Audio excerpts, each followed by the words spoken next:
It is um, December 23rd, and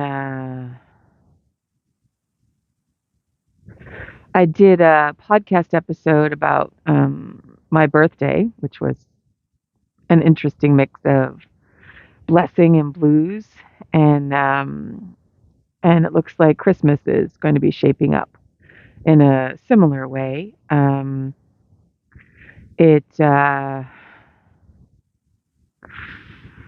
gonna be alone on Christmas. It's not the first time that's happened. It's been a while, so again, it's been a blessing that I have had a place to go, um, and and a wonderful family that sort of took me in as a Christmas orphan, but that they weren't available, and I thought I had a different place to go, but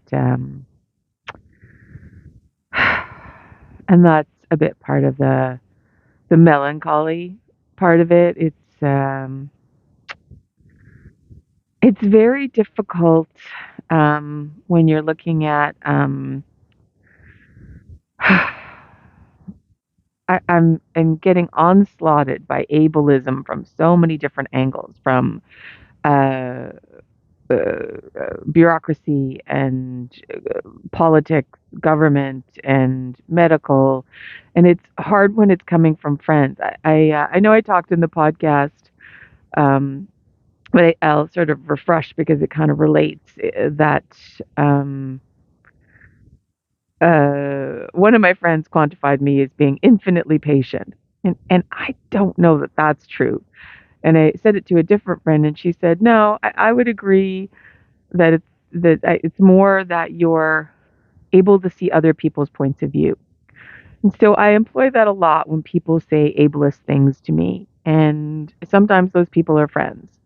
And ableist isn't, again, and I can't say this enough, it's not that somebody is evil or bad. It's just human. We're brought up in a culture that is ableist, that discriminates against persons with disability, that does not address it and educate and create inclusion. And sometimes that manifests in ways that are super hurtful. I tell myself again and again, like, I know they don't mean it. I know they care about me.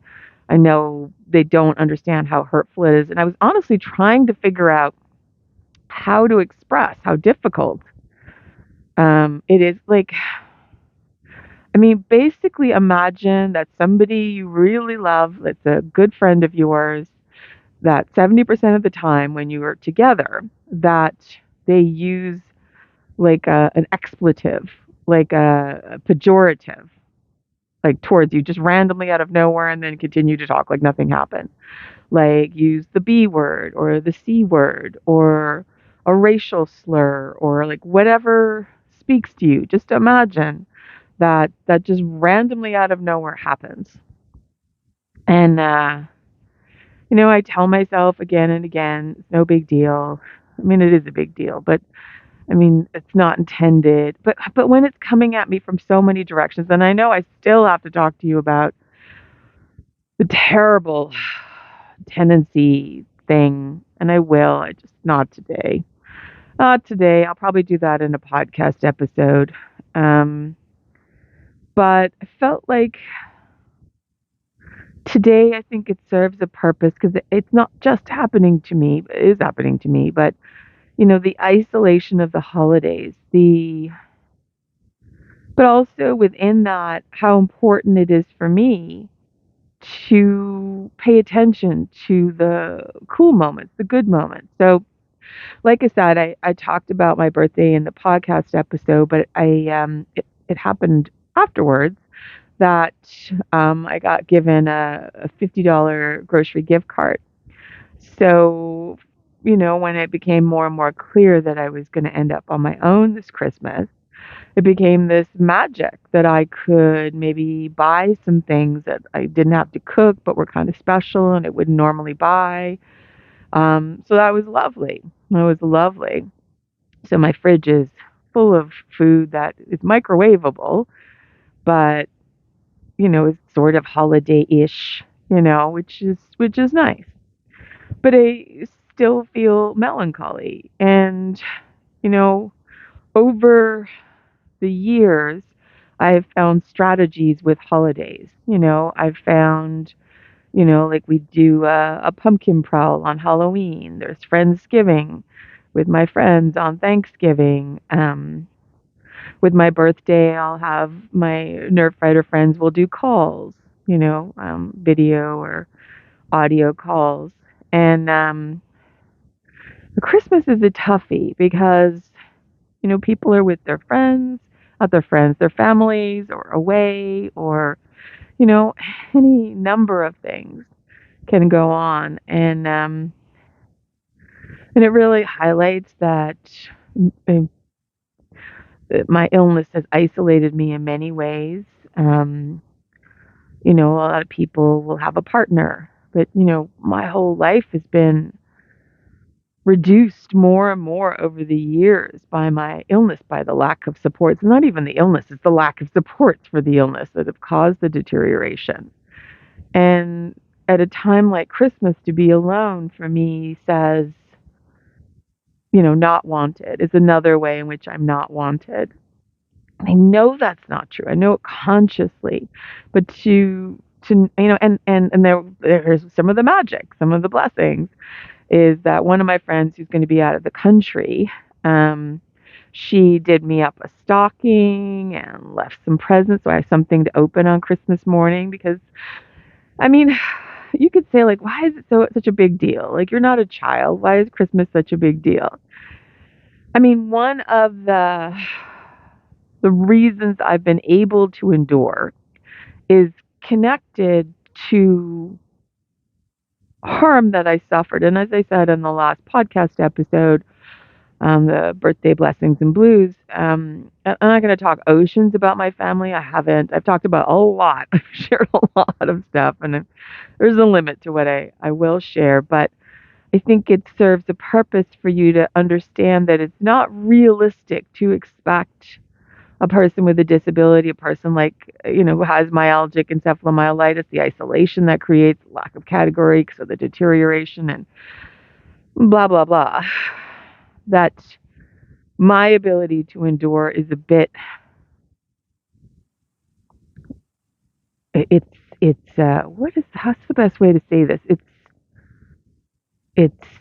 Well, maybe I'll just say, I mean, for me, my childhood, especially between like 4 and about 8, was a festival of isolation, and for me, I would be left in my room up to 48 hours. My parents would feed me when they remembered. It wasn't always when I was hungry. So, food became about sitting on hunger, like sitting on it, suppressing it. And I can look at that as an adult and go, what the hell? But when you don't know any better, you learn this kind of brutal endurance.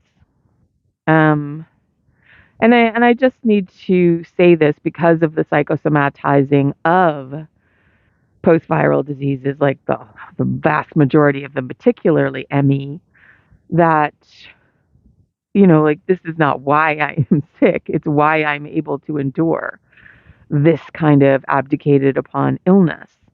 And yes, harm in childhood leaves you more vulnerable to all illnesses. It's not specifically related to one. It still isn't the cause of what's happening to me. It's the reason I've been able to endure, but it's also the reason why, for example, being isolated at Christmas, but like in any holiday, but Christmas in particular was such a thing for me. I do remember, speaking of magic, Santa was magic to me. And while I didn't experience being loved in my nuclear family, I was allowed to leave my room on Christmas morning as long as they didn't wake my parents up. And I was allowed to go look at the presents under the tree, and that like a bite was taken out of the Oreo cookie, always Oreo cookies, and the milk was sipped. You could tell that it was like halfway drunk, and I just felt like, oh, and I would look at the top of the stockings, and I'd sort of, didn't touch. I was like, I didn't want to do anything to create upset, but it was just this, to be allowed to be out of my room, to know that I wasn't going to get punished for that, to be there with the Christmas tree, as the sun came up, to see the sunlight or the daylight sparkling on the tinsel, to see like the presents that Santa loved me, and Santa would get me things that like were totally me, that I totally loved, or it wouldn't even occur to me to ask. But the measure of isolation, like, I don't remember ever writing a letter to Santa Claus asking for anything. I don't remember that as a child. Um, I knew better than to ask for things. And I think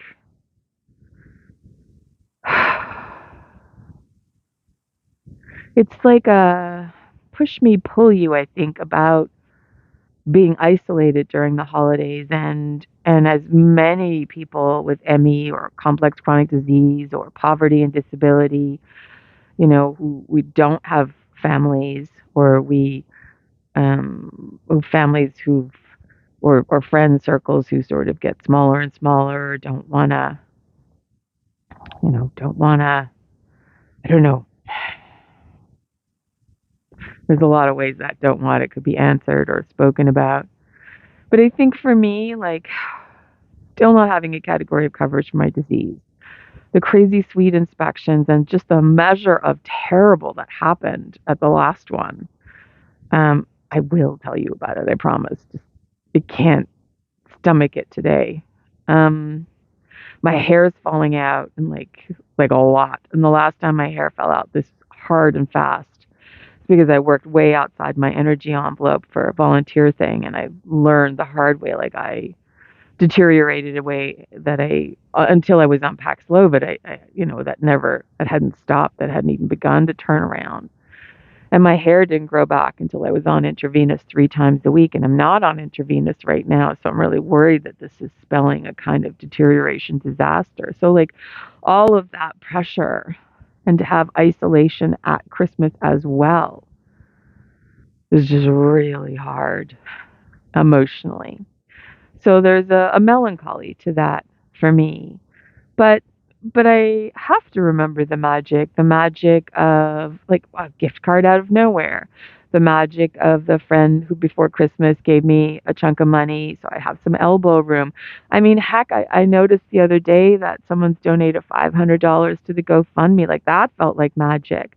But also in the last couple of weeks, there's been some smaller donations, and I know those are from people who are in similar situations in many ways. And I have to admit, they allowed me to take a big breath. Like, it's like a $5 donation to me is somebody who gets. So it's emotionally powerful for me. It allowed me to keep enduring, you know. So there's magic in that spectrum of bounty for me. And so I don't know. I get worried about being isolated at Christmas, because I know during COVID in particular, because I wasn't part of anybody's bubble, I was isolated, that I got kind of depressed. I don't think there's a kind of to that. I got depressed. And that's very worrisome. I can't be this tired. I can't be like having stuff coming at me from so many angles. I mean, just the other day I spoke to that staffer. Again, I'll tell you, I've spoken briefly about having a MLA staffer just say things to me that are just so invalidating or ableist, and it's just like, why are you saying this? It's like, when it's coming from so many directions. I have to remember to hang on, like, to have Twitter followers who keep sharing the GoFundMe, which is such a blessing. To have, I mean, one of the YouTube videos I made, I think got 160 something views or something, which was that's a lot for me. That's amazing. The last podcast episode got like 191 or something listens so far. I mean, that's a great kindness. That's magic, that connection, that community. I mean, I don't ever take that for granted because I know what it's like not to have that. And I was reading some posts of people with ME and about, how they weren't going to be able to participate in holidays. I mean, they had places to go, they had people to be with, but they knew that it would make them too sick, when you're looking at light sensitivity or sound sensitivity or energy envelopes being too small. And I get that, I mean, the hyperbaric is really post Paxlovid. The hyperbaric is having a huge impact, but like, how long can I afford to carry on, and how fast do I fall apart? I mean, the POTS come screaming back after 4 days if I leave it longer than 4 days. And my hair is falling out en masse. Like, I'm just finding like it all over the place. Like, it's coming out in handfuls. It's really, really worrisome because that's a bad, bad sign. If I end up back in cell suffocation, I'm in big trouble. If I can stay on the hyperbaric standalone, then the $500 donation should get me through January and maybe a little into February. I think we'll see. But if I have to go back on the intravenous, then that has gone so fast. So I don't know. I'm exhausted. I went and had a look at the water and enjoyed the beautiful day today a little bit, but it's taken it all out of me. But it felt like I should document what it's like for a person in my situation, and for me in particular, in regards to Christmas, of course, but any holiday, truthfully. I mean, Valentine's Day, St. Patrick's Day, Easter, like these can whisper to me, not wanted, isolated. And I have to work hard to find purpose. Like, I used up energy I don't have on my birthday, on that holiday celebration, on dressing the tables. And if I can figure out how to do it, I'll post some pictures at the end of the turned out really nice. The tables were beautiful. I didn't, really attend that thing, but I still like that purpose. And yeah, it cost me a lot. Yeah, it made my back scream. Um, but purpose helps tide me through these not wanted, not connected holiday highlights. Like, that's what it highlights for me, those things. And I don't know how cogent I am, but I thought to myself, you're not going to get more cogent tomorrow. So let's try to say what this is like. So I'm hoping for a little holiday grace or magic, something that allows me to feel connected in some way. And I thought saying what's happening to me, how this feels, how this has felt. I'm not sure if I'm being clear. I'm worried about myself emotionally because while I have what would probably be quantified as a kind of superhuman endurance to isolation, there are limits. There are limits. And yeah, I've done everything I can do with like having some Christmas decorations, and my friend gave me this this red furry, Christmassy, and some snowflake sheets. I don't think you can see them from this vantage point, but I still don't feel like I belong or am connected. And the possibilities for belonging and being connected, these are all things that cost energy. And I am not yet afforded the simple, energy saving of housekeeping, of laundry, of pre-made meals, of the most basic, let alone treatments, let alone tests. And so the impact of that, this idea that I talked about way early on in the podcast of the first person testimony, that someone said to me, "Oh, it must be nice to be a person with disability on assistance. You get to sit around, eat bonbons, and watch TV." Does this seem nice? Like, really? This is what it's like. It's kind of trapped in a way. So I do. For those who celebrate, I wish you a Merry Christmas and I wish everyone a happy holidays and a new year. I don't know if I'll do an episode before New Year. We'll see. We'll see how I'm doing. Um, I have a lot to be grateful for, and I'm grateful for friends who care about me, and I am grateful for people who are part of the post-viral community who care, and for the larger community members who just make it so clear by taking the time to listen to me or share to the GoFundMe or share the link to the GoFundMe or touch base on, Twitter or social media. I don't take those lightly. I don't take those lightly. They help me hang on. But I I'm worried about my emotional well-being right now. I have to be frank. Um, and when I tell you about the crazy sweet inspection, you know why I feel extra pressurized right now. It's just, it's not possible to have a vacation from your disability, but boy, I wish I could. From my poverty, from my the abdication, like from the prejudice. Like, oh my God, I just need a break. But there is no such thing.